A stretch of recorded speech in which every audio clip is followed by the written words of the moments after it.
জুবিন গাৰ্গ বুলি ক'লে এটা কথা সদায় শুনা যায় যে সুৰা আৰু নাৰী, গতিকে এটা অপবাদ আপোনাৰ লগত সদায় চলি আছে।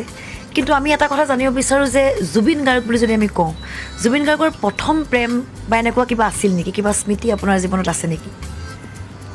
সুৰাটো বাৰু এতিয়া মই কমাবলৈ বাধ্য হৈছোঁ, কাৰণ মোৰ জানুৱাৰী মাহত আৰু 2খন চিনেমা আছে, এখন মোৰ নিজৰ আৰু এখন আমাৰ মুইন বৰুৱাদেৱৰ। চ' তাৰ কাৰণে মই স্পেচিয়েল ট্ৰেইনিং আৰম্ভ কৰিছোঁ এতিয়া ফিটনেছৰ, তাৰ কাৰণে সুৰাটো কমাবলগীয়া হৈছে। আৰু নাৰীৰ প্ৰথম প্ৰেম বুলি ক'লে মোৰ অকণ ফানি কথাটো, সাধাৰণতে সেইটো বয়সত মানুহ প্ৰেমত নপৰে। মই নাৰ্চাৰীতে প্ৰেমত পৰিছিলোঁ এজনী ছোৱালী। চ' খুব বেছি ক্ল'জ ফ্ৰেণ্ড আছিলে, আৰু এতিয়া নামটো নকওঁ বাৰু। চ' কৰিমগঞ্জত আমি প্ৰান্তিক কিণ্ডাৰগাৰ্টেন স্কুলত পঢ়িছিলোঁ একেলগে, আৰু তাৰপিছত আমি কৰিমগঞ্জত আমি প্ৰায় 8 বছৰ আছিলোঁ। সিহঁত 3 বছৰমান থাকিবলৈ তাহাঁতে ট্ৰান্সফাৰ হৈ গ'ল।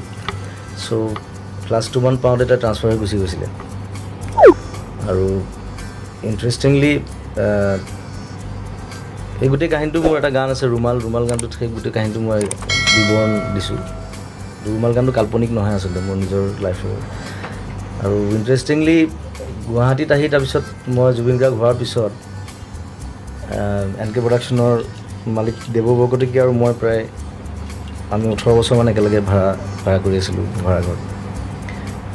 চ' আমি এই জোৰদৰ ওচৰতে এটা ৰাস্তাটোৰ নামটো পাহৰিলোঁ, জোনালীৰ ভিতৰতে এইফালে ক'ৰবাত এটা ঘৰত আমি প্ৰায় 3 বছৰ ভাড়া কৰি থাকিলোঁ এটা ঘৰত।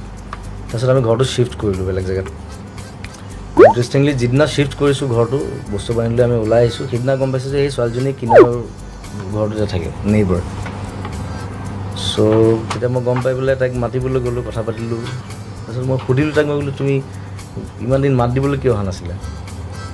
তাই কৈছে তুমি ইমান ডাঙৰ মানুহ হৈ গ'লা, মোৰ ভয় লাগিল কিজানি চিনি নোপোৱা বুলি।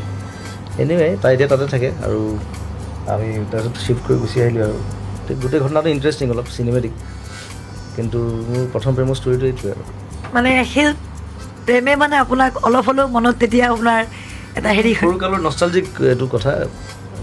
খুব ক্ল'জ ফ্ৰেণ্ডছ আছিলোঁ আমি, আৰু মই এনেই সৰুৰ পৰা ৰোমেণ্টিক আছিলোঁ। চ' মই ফিল কৰিছিলোঁ মানে ভাল পোৱাটো তেনেকুৱা এটা বস্তু আছে বুলি। আৰু পিছলৈ লাহে লাহে যেতিয়া ডাঙৰ হৈ আহিলোঁ তেতিয়া ফিল কৰিছোঁ যে হয়, সেইটো আচলতে ভাল পোৱা আছিলে।